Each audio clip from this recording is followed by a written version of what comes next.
وہ کیسے پلٹ کر آئیں, وہ کیسے استغفار کریں؟ اعوذ باللہ من الشیطان الرجیم، بسم اللہ الرحمن الرحیم۔ تم نے جن لوگوں کی بات کی ہے وہ کچھ اس طرح کے ہوتے ہیں کہ صرف فرعون پر ہی مشتمل نہیں انا پرستی، صرف فرعون پر ہی نہیں مشتمل انا پرستی، میں نے ہر شخص کے تیور میں خدا دیکھا ہے۔ تو بیسیکلی جب انسان اپنے آپ کو یہ دنیاوی خداؤں میں ملانے لگتا ہے نا اور دنیا کا خدا سمجھنے لگتا ہے، یہ وہ لوگ ہوتے ہیں جو کہتے ہیں کیا فرق پڑتا ہے، کیا ہوا، یہ ڈیزرو کرتا تھا، اس کے ساتھ جو میں نے کیا وہ صحیح کیا، اس کے ساتھ مجھے یہی کرنا چاہیے تھا۔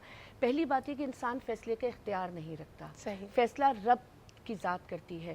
دوسری بات یہ کہ یہ والی جو بات ہے نا، دیکھو 3 قسم کے نفس ہیں، ایک نفس مطمئنہ، نفس لوامہ، نفس امارہ۔ نفس مطمئنہ پہ تو وہ لوگ ہیں جو بے انتہا خوش قسمت ہیں، جو اللہ رب العزت کے بڑے پیارے ہیں، جو سرکار علیہ السلام کے غلاموں میں سے ہیں، ان کی قدموں کی خاک چھاننے والوں میں سے ہیں، کہ جو روزانہ اپنی راتوں کو بھی سرکار علیہ السلام کے ذکر سے روشن کرتے ہیں اور صبح کا سورج بھی آپ کے ذکر سے دیکھتے ہیں۔ وہ لوگ ہیں جو مطمئنہ کے ساتھ ہیں۔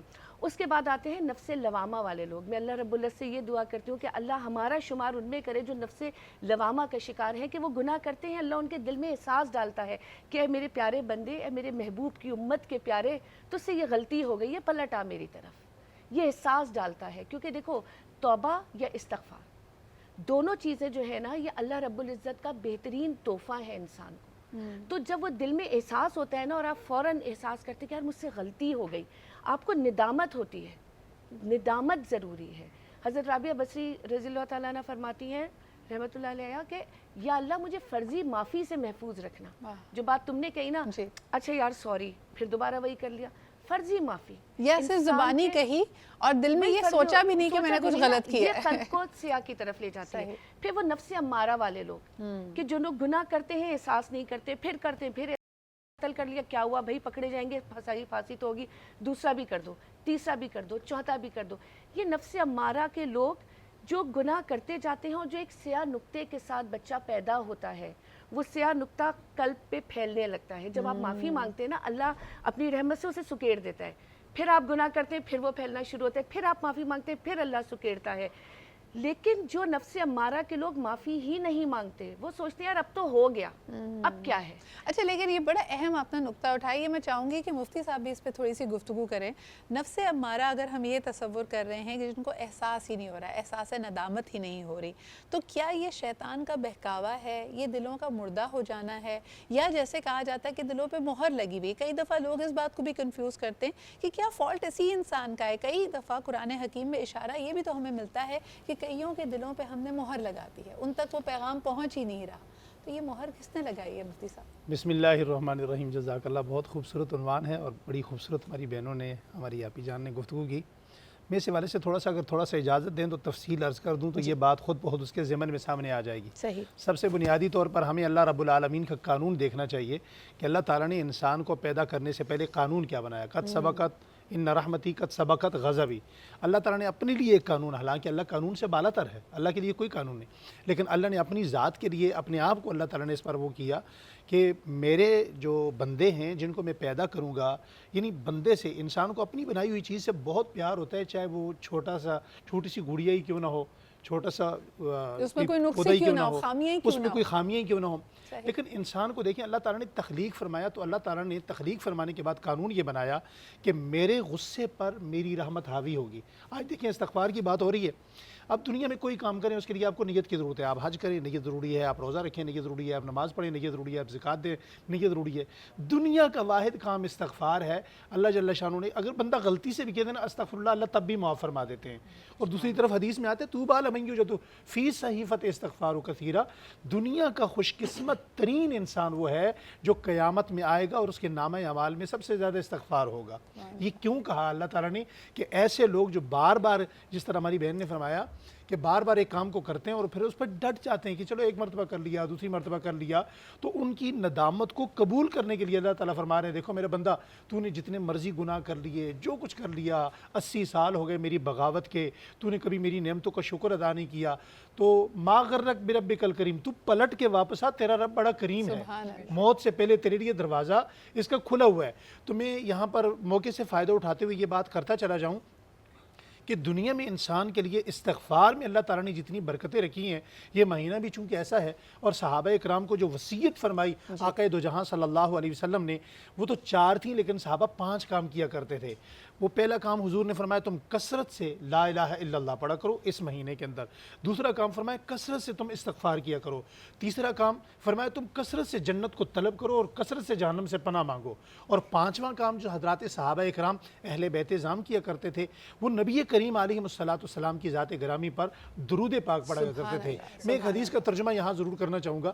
حدیث پاک میں آتا ہے من لزم الاستغفار جعل اللہ له من كل ضیق مخرجا ومن كل هم خرجا ورزقه من حيث لا يحتسب۔ دنیا میں آج کوئی انسان، یہ لا سے تعلق رکھتی ہیں، پروفیسر ہیں، آپ اینکر ہیں، میں ایک مفتی ہوں، افتاء میں بیٹھتا ہوں، دنیا کا کوئی انسان دیکھیں اس کے ساتھ 3 مسئلے ضرور ہوتے ہیں۔ کون سا مسئلہ ہوتا ہے؟ ایک میرا بنا ہوا کام خراب نہ ہو جائے، میرا اسٹیٹس برباد نہ ہو جائے۔ دوسرا کیا کام ہوتا ہے؟ انسان خود کسی کام کو بنانا چاہتا، وہ بنا نہیں سکتا، بار بار کوشش کرتا ہے، بار بار کوشش کرتا ہے۔ تو یہ جو حدیث قدسی میں نے پڑھی، اس کا آخری حصہ کیا ہے؟ رزق سے متعلق ہے۔ پہلے اللہ تعالیٰ کیا کہتے ہیں؟ میرے بندے تو کثرت سے استغفار کر، میں تیرے 3 کام بناؤں گا، جس کام کو تو نے بنایا اس کو بگڑنے نہیں دوں گا۔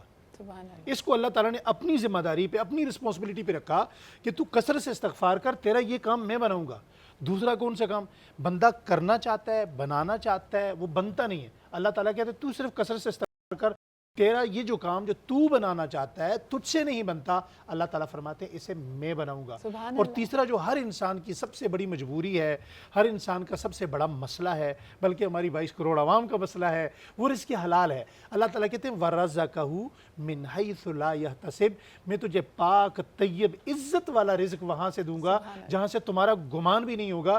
شرط یہ ہے کہ تمہاری زندگی میں کثرت سے استغفار ہو۔ اور بہن یہ ہمارے صوفیاء کا، مشائخ کا، صحابہ اکرام سے لے کر تک 1400 سالہ تاریخ کا یہ بہت ہی مجرب ازمودہ نسخہ ہے کہ جو بندہ بھی ہو، مجھے مختلف مقامات پہ جانا پڑتا ہے، ہماری ایک ایسی پبلک ڈیلنگ ہے کہ دنیا کا ہر بندہ ہم سے رابطہ کرتا ہے، ہمیں اپنا رازدان سمجھتا ہے، ہر بات اپنی شیئر کرتا ہے، بہنیں ہیں، مائیں ہیں، بہنیں بیٹیاں ہیں، جس کو بھی بتایا ہے، چاہے وہ بیٹی ہے، وہ بہن ہے، وہ کوئی ماں ہے، وہ کوئی فیکٹری آنر ہے، کوئی سیاست دان ہے، کثرت سے استغفار بندہ کرنا شروع کرتا ہے، اللہ تعالیٰ اس کے دل میں ندامت کا سبق ضرور رکھ دیتے ہیں۔ ندامت کا برتن ایسا جاگتا ہے کہ وہ اللہ کے قریب آتا ہے۔ میری ذات کا تجربہ ہے، میں نے اپنے جتنے مسائل اللہ رب العالمین کے دربار میں استغفار سے ٹھیک ہوتے، حل ہوتے دیکھے، کسی مسئلے میں نہیں دیکھے۔ لیکن مفتی صاحب بہت خوبصورت آپ نے گفتگو کی، یعنی ایک فارمولا آف سکسیس ہی دے دیا نا یہاں پہ۔ جتنے لوگ ہیں جو اپنا بگڑا ہوا کام بنانا چاہتے ہیں یا کام کو بگڑنے نہیں دینا چاہتے، یا پھر رزق حلال اور کثرت سے رزق چاہتے ہیں، استغفار کریں۔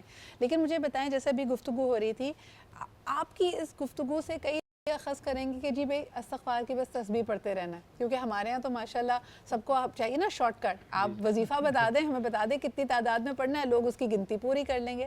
جب آپ کہہ رہے ہیں کہ استغفار کریں، تو کیا استغفار کا صرف کلمہ پڑھنا ہے یا دل سے، ہاتھ سے، عمل سے اس کو کرنا بھی ہے؟ 3 جملے حدیث میں آتے ہیں۔ سب سے پہلے کثرت پہ آ جاتے ہیں۔